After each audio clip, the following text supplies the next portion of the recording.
FaderCast. Friday evening, 6 o'clock.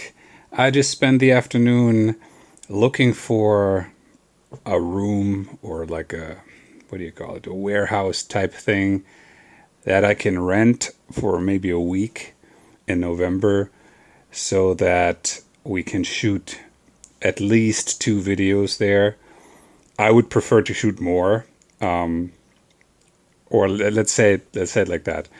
What I want is usually you shoot a video, you book a studio for a day or you book a location for a day, and then you spend about 19 hours in a row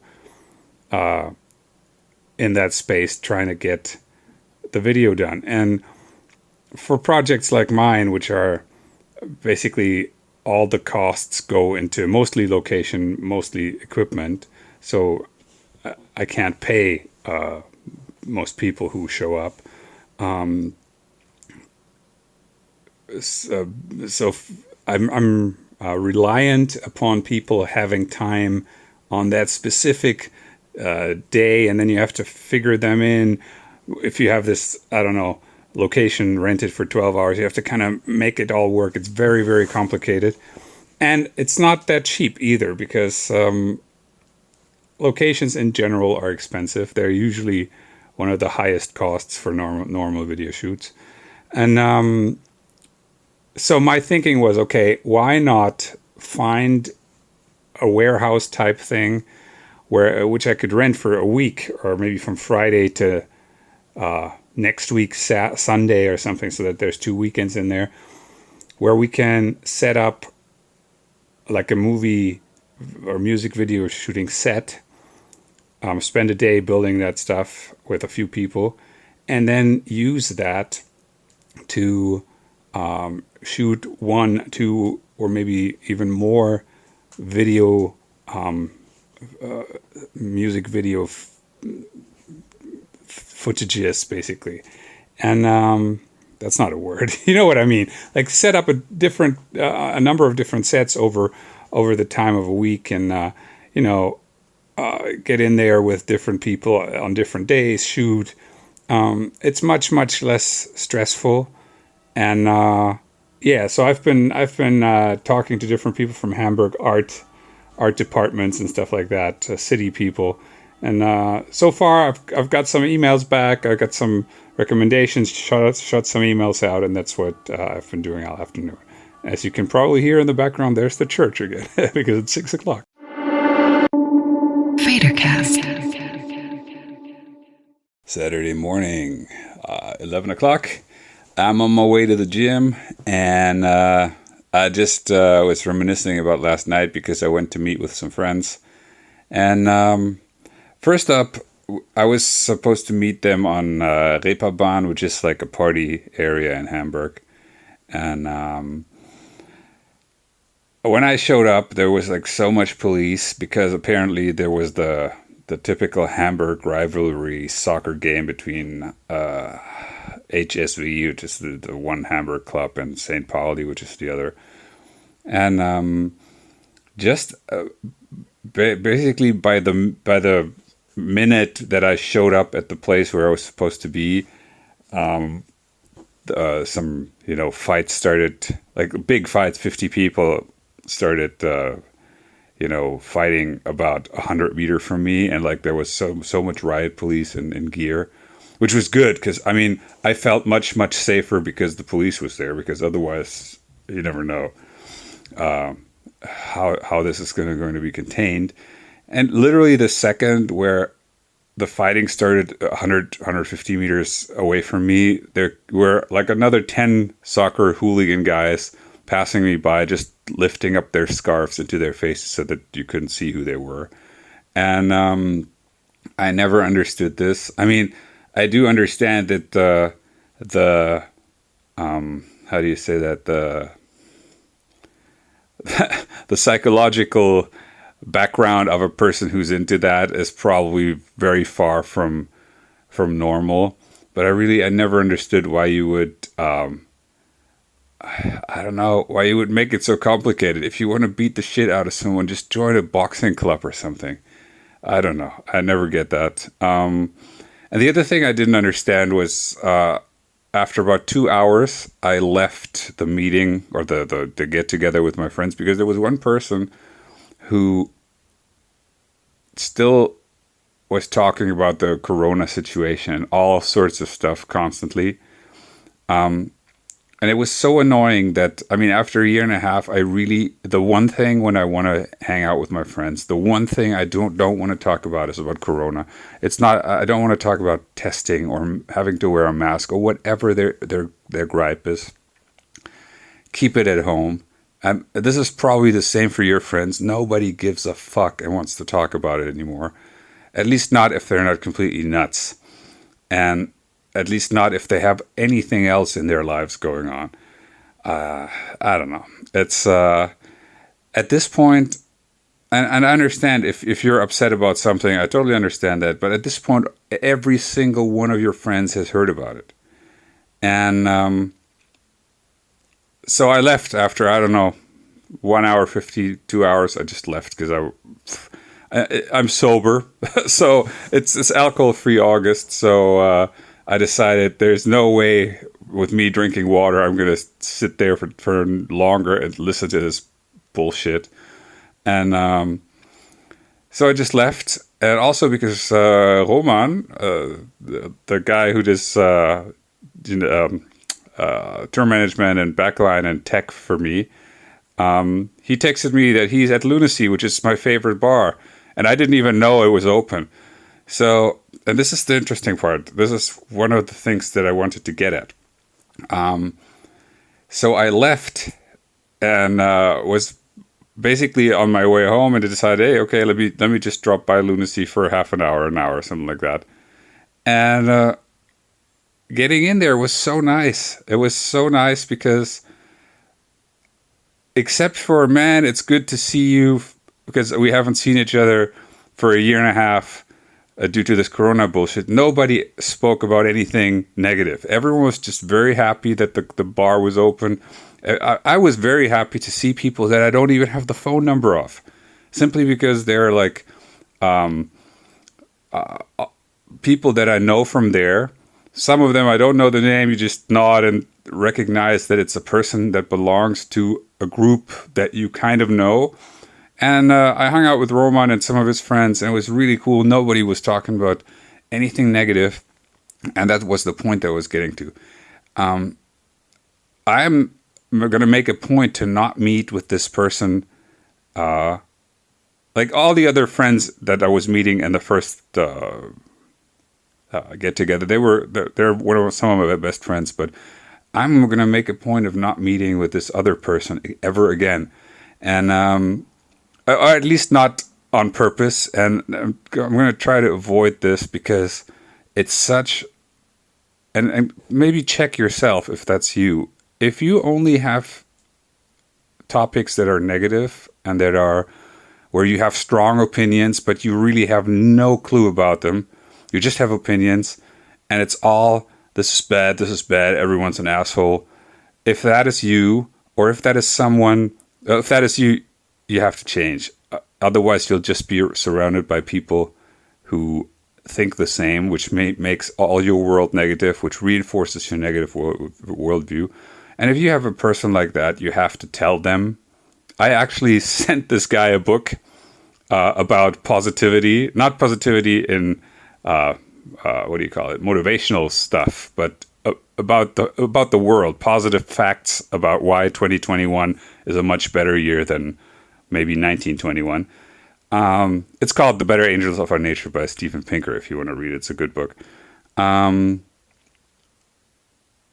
But if you have friends like that and you are constantly in a bad mood, maybe get rid of all of them, or at least of the friends who are negative like that.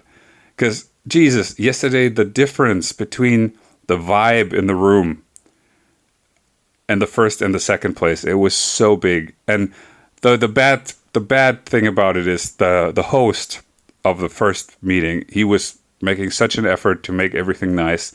He was cooking great pizza, having lots of drinks there for everyone. There was good setup, but this one person completely poisoned it. At least for me and for a number of other people who were there also, because it was not a big place. And yeah, that was just very, very striking to see the difference in the mood. In one place, everyone was just happy to see each other, and was also happy to not talk and not think about the last year and a half, and to celebrate the fact that you could get together in your favorite, bar again. And in the first place, it was just, negativity, negativity. Very, very interesting. Maybe look at whoever else in your surroundings creates these atmospheres. And if it's you, just notice it. And then it's very easy to start changing it if it's you.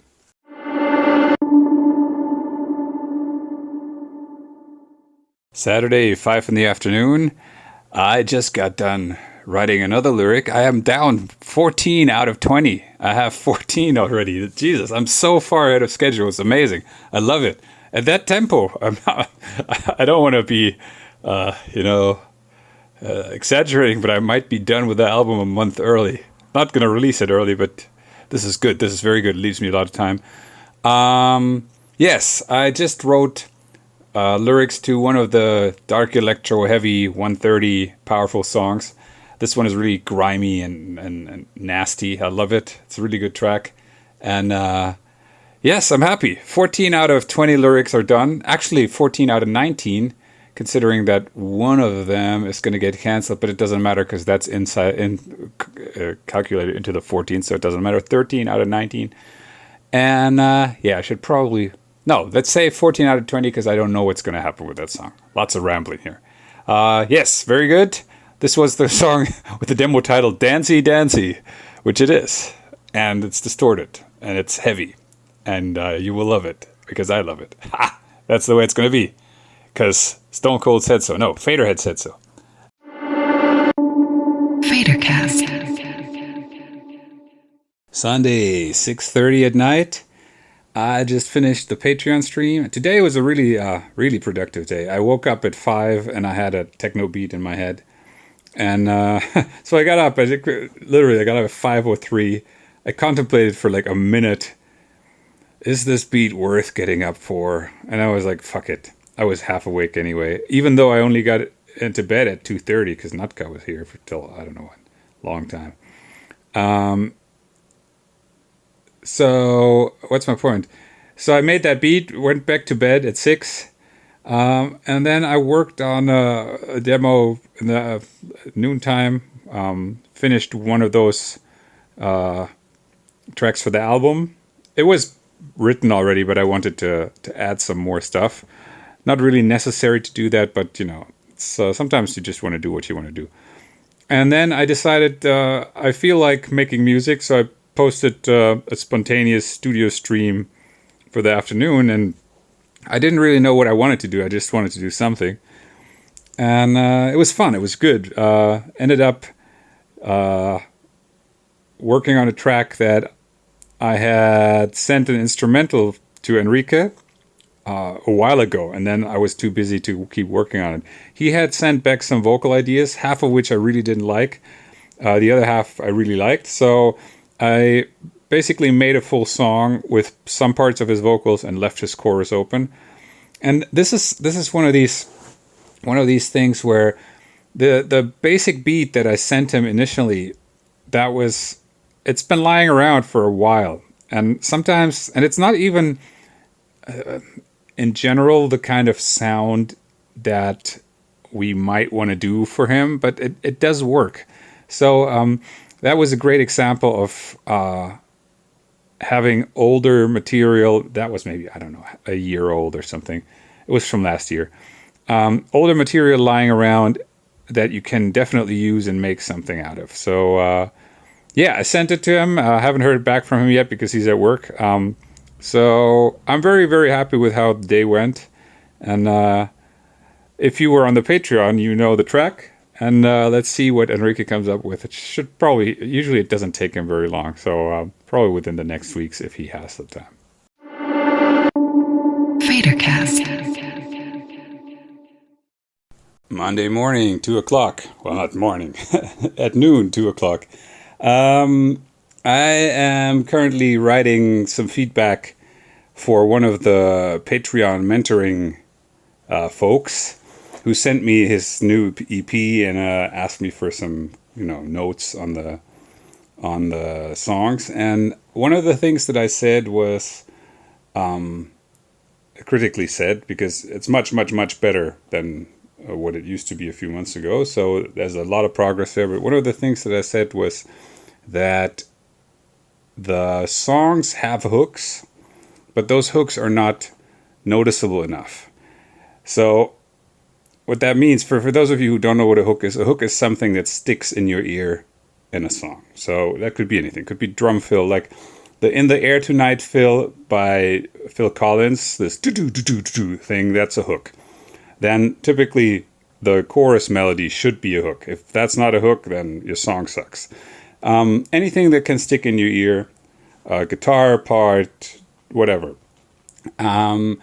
So his songs do have hooks, but one of the things that you should do, unless you make weird music that's purposely difficult, like jazz or progressive rock or something like that, where if the point of your music is not to present a complicated piece of music, but to make something that people can sing along and dance and whatever, which is almost all music, including death metal and whatever.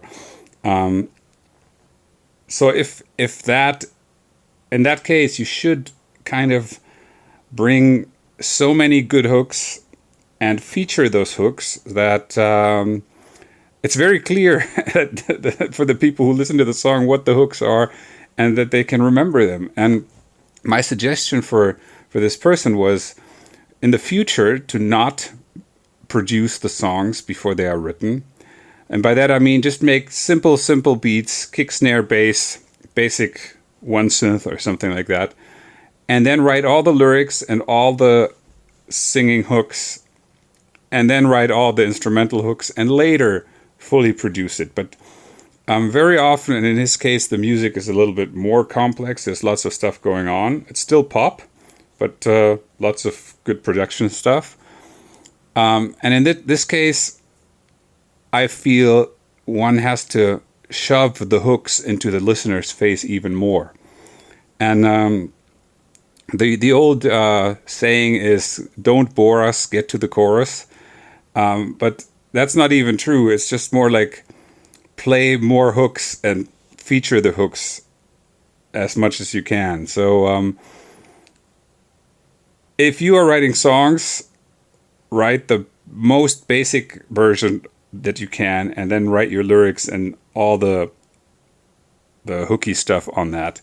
Don't make it too complicated at first, because if it's not good in the basic version, it'll never be good in a more convoluted version.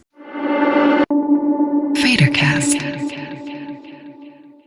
Tuesday. What is it? 5 o'clock in the afternoon. I just woke up from a nap. Went to have a nap about 45 minutes ago, and earlier today I wrote the lyrics for 2 more songs. So I now have 16 out of 20, or 16 out of 19, whatever. I have 3 songs left to finish the lyrics for. And so I finished writing 2 tracks in the morning or noontime, and then I took a nap. And I thought the last one that I did was like, before I wrote the lyrics and recorded demo vocals, this sounded pretty good. But I'm not so sure about this now. And then I go to bed and wake up not even an hour later, come back, hit the play button just to listen to see what I have there. And now I'm like, man, this is pretty fucking good. So it took about 45 minutes to change my mind on that song. It's really interesting how, I've known that this happens, but it's astounding that after 30 or more years of me making music, this still happens. And is it 30 already? Yeah, it's much more. It's like 33 years ago I got my first guitar. So, what's my point here?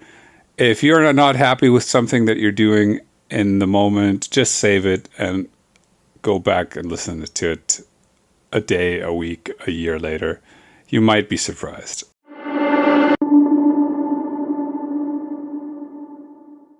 Thank you for listening to this episode of FaderCast. If you have any questions or suggestions, please email me at contact@faderhead.com, or you can find me on Instagram at Faderhead_official, and everywhere else just under Faderhead. Please be a friend and tell a friend about this podcast, and hopefully until next time. FaderCast.